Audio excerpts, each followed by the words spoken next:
শ্রীকৃষ্ণের গল্প সংক্ষিপ্ত কিন্তু খুব সুন্দর। বৃন্দাবনের নীল রঙে ভরা সেই অলৌকিক দিনগুলোর গল্প। গোকুলে এক সময় অত্যাচারী রাজা কংসের ভয়ে সবাই ভীত। ভবিষ্যৎ বাণী ছিল দেবকীর অষ্টম সন্তান কংসকে ধ্বংস করবে। তাই যমুনার তীরে এক বর্ষার রাতে বৃষ্টি আর অন্ধকারের মধ্যে দেবকীর অষ্টম সন্তান কৃষ্ণ জন্ম নিলেন। বিস্ময়, কারাগারের দরজা নিজে থেকেই খুলে গেল আর পাহারাদাররা গভীর ঘুমে ঢলে পড়ল। বাবা বসুদেব মহাপ্রাণ বালকটিকে মাথায় তুলে নিয়ে যমুনা পার হলেন। যমুনার জলে তরঙ্গ উঠলেও কৃষ্ণের পায়ের কাছে এসে শান্ত হয়ে যায়। অবশেষে তিনি নন্দগ্রামে যশোদা ও নন্দরাজের ঘরে কৃষ্ণকে পৌঁছে দেন।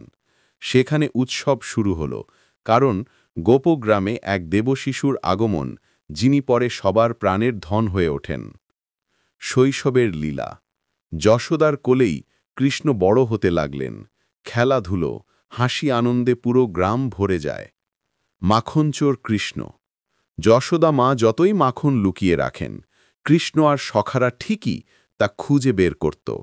কখনো কলস ভেঙে, কখনো দড়িতে বেঁধে ঝোলানো হাঁড়িও নিচে নামিয়ে তারা মাখন চুরি করত।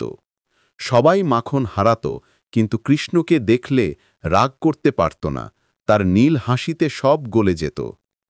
কালীয় নাগ দমন।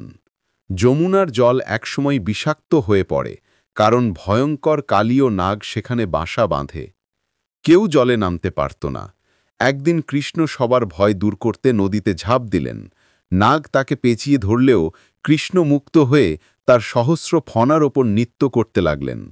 কালীয় ত্রস্ত হয়ে আত্মসমর্পণ করে। গ্রামবাসীরা বিস্মিত, এক ছোট বালক কি অসাধ্যই না করতে পারে। গিরিরাজ গোবর্ধন লীলা।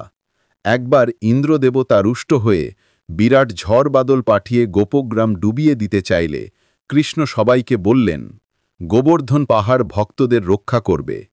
এক আঙুলে সম্পূর্ণ গোবর্ধন পাহাড় তুলে তিনি 7 দিন ধরে সকল মানুষ, গরু আর গোপদেবতাদের আশ্রয় দিলেন। ইন্দ্র তার ভুল বুঝতে পেরে কৃষ্ণকে নমস্কার করেন। রাধাকৃষ্ণের অপূর্ব প্রেম। বৃন্দাবনের প্রতিটি বন, প্রতিটি বাঁশি সুর জানে রাধার জন্য কৃষ্ণ কতটা প্রিয়। রাধার হাসিতে যেমন কৃষ্ণ মুগ্ধ হতেন, তেমনি কৃষ্ণের বাঁশি শুনলে রাধা সব কিছু ভুলে যেতেন। এ প্রেম মানুষের হৃদয়ে ভক্তিরূপে চিরকাল অমলিন। কংসবধ। বড় হয়ে কৃষ্ণ মথুরায় ফিরে যান। কংস নানা উপায়ে কৃষ্ণকে মারার চেষ্টা করলেও ব্যর্থ হন। অবশেষে ক্রীড়াঙ্গনের যুদ্ধে কৃষ্ণ কংসকে পরাজিত করেন। এভাবে তিনি মন্দের বিনাশ করেন ও ধর্মকে ধারণ করেন।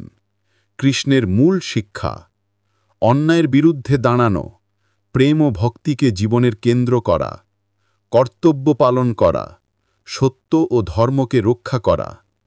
তাই কৃষ্ণ কেবল এক দেবতা নন, তিনি প্রেম, সঙ্গীত, সাহস, ন্যায় ও আনন্দের চিরন্তন প্রতীক। আপনি চাইলে আমি আরও লম্বা গল্প, রাধাকৃষ্ণ প্রেম কাহিনী, কৃষ্ণ জন্ম, পুতনা বধ, কালীয় দমন, রুক্মিণী হারণ, যে কোনো নির্দিষ্ট লীলা ছোটদের জন্য গল্পও লিখতে পারি।